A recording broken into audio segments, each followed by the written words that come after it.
The first thing I'm gonna do is start cooking my bacon until it's nice and crispy.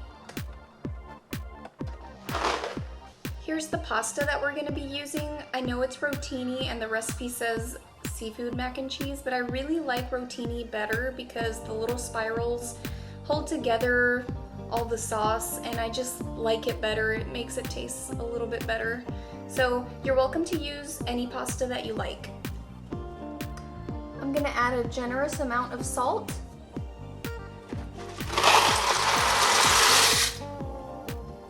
Add your pasta and then just cook it according to the package. Stir that up a little bit.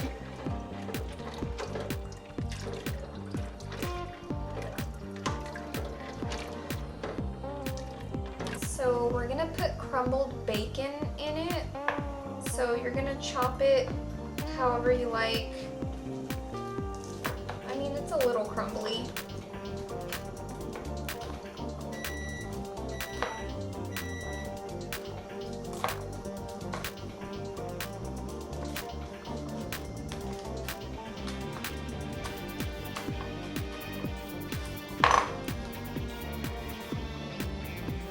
I chopped up my bacon and I'm just gonna set it aside. My pasta is done cooking and I drained it and I'm just gonna set it aside. I'm gonna add 1 tablespoon of butter and then here's 2 cloves of garlic.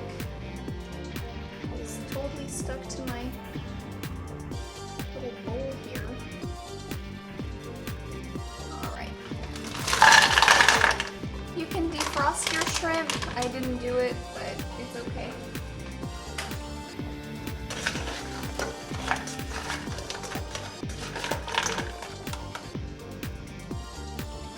And then we're gonna add this seasoning here. I like to use Slappy Mama seasoning. If you'd like to use another seasoning or something that's not spicy, you're welcome to use any kind of seasoning that you would like to use on your shrimp. I'm putting about probably a teaspoon.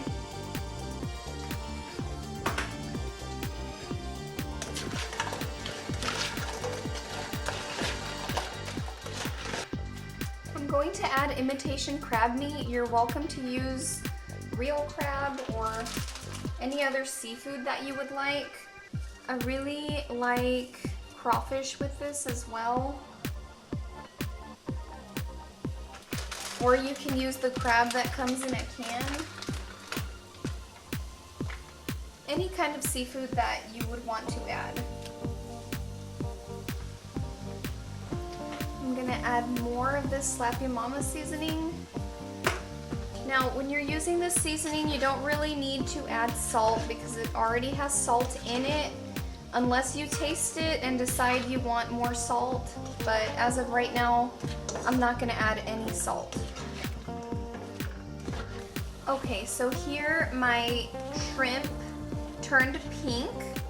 So now it's cooked and now it's done. Very important, you're gonna taste it. Okay, it's really, really hot. You have to taste it because if it's not seasoned correctly now, you're not gonna be able to fix it easily later. Oh my god, it's so good. Perfectly seasoned, spicy. That is really good. I'm gonna taste this little imitation crab meat as well.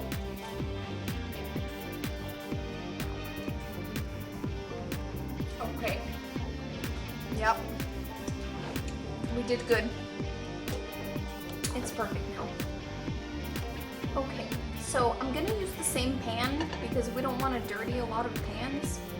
And I literally dumped out everything into the casserole dish that we're gonna be baking everything in. So here, I'm just gonna melt some butter and we're gonna start with our sauce. And since I used 4 tablespoons of butter, I'm gonna add 4 tablespoons of flour right here.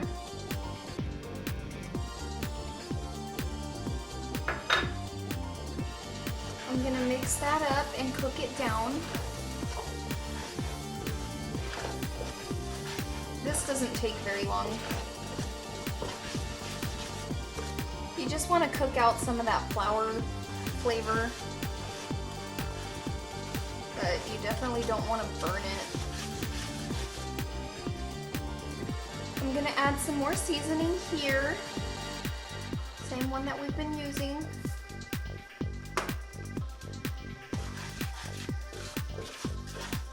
And I'm gonna cook that a little bit. This is gonna release some of the flavors. So in this step, if you don't really want your mac and cheese to be spicy, then just put salt and pepper. But if you do want it spicy, I went ahead and added the Slappy Mama, and it has a lot of really good flavor.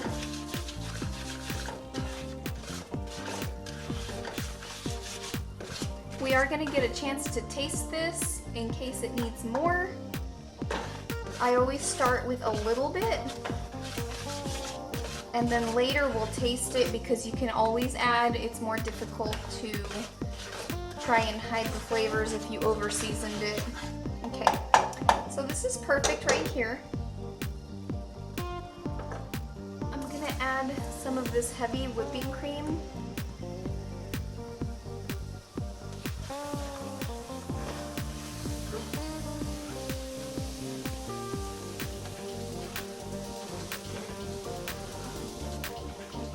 I added about half the amount, and we're gonna mix that all through.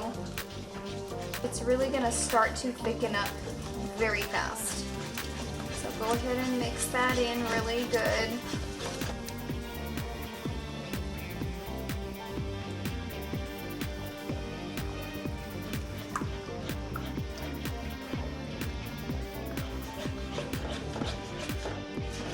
Just keep stirring it. I'm gonna add 1 cup of whole milk.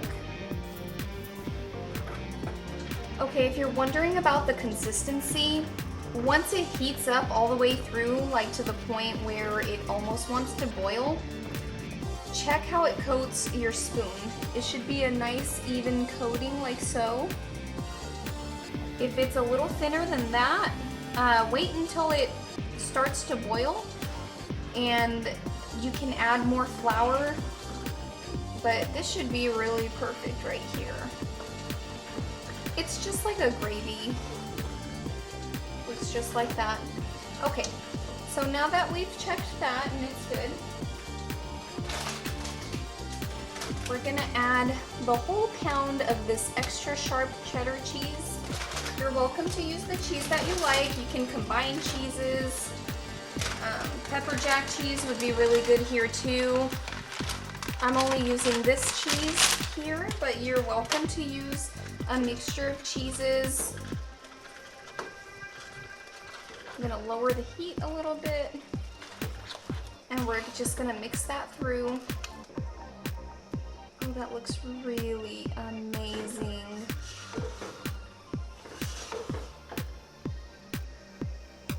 You can literally use this as a cheese dip. That melted beautifully.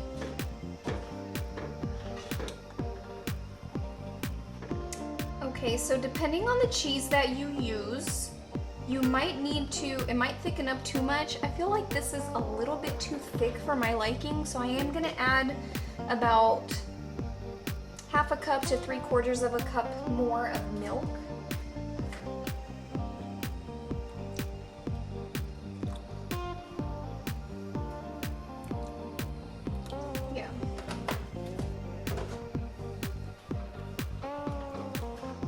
At this point, you want it to be a little bit too runny than thick, because since we are gonna bake it and all the flavors are gonna come together, it's gonna thicken up anyway.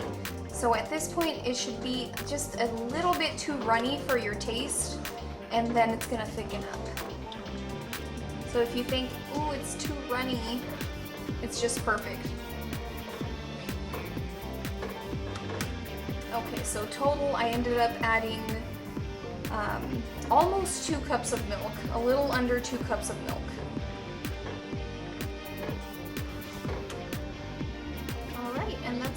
perfect. I've got my pasta here. I've got the bacon. I've got the seafood. And then I have the cheese sauce right here.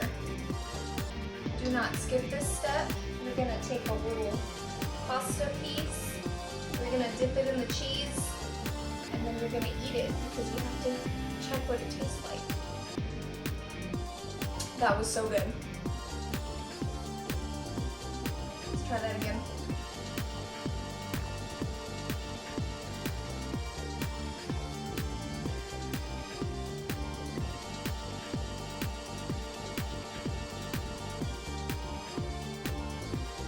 If you feel like doing that a third time, that means your sauce is really good and it tastes good.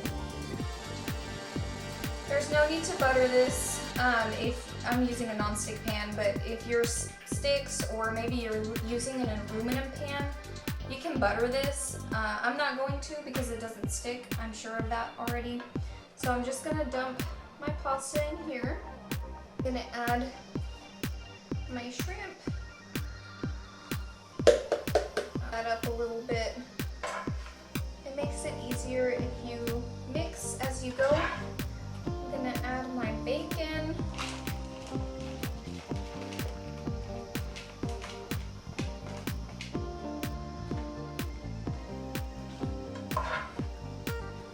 I'm gonna add all of my cheese.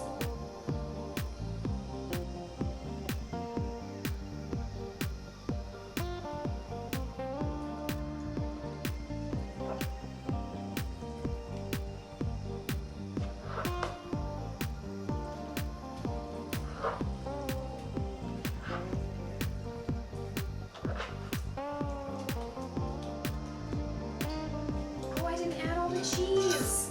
Let's add some of that cheese. I thought it was going to overflow. Of course we're going to add more cheese. Kind of pat that down. This will feed a lot of people. I don't like company, but if you do, this is so good.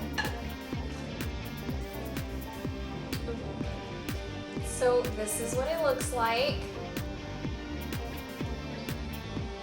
We're gonna set it aside and then we're gonna do the little crumble on top.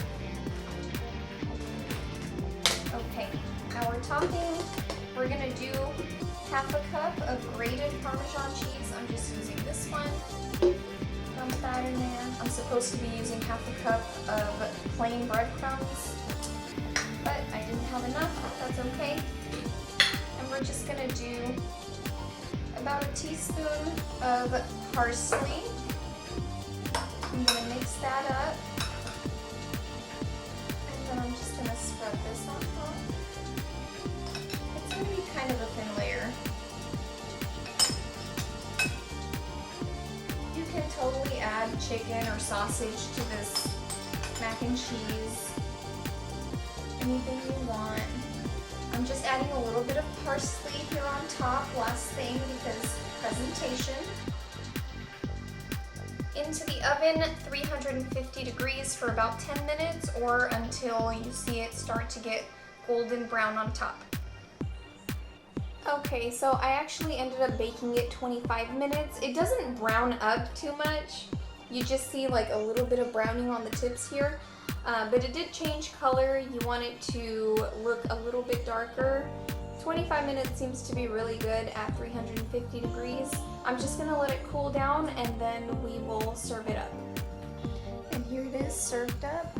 I hope you like and subscribe.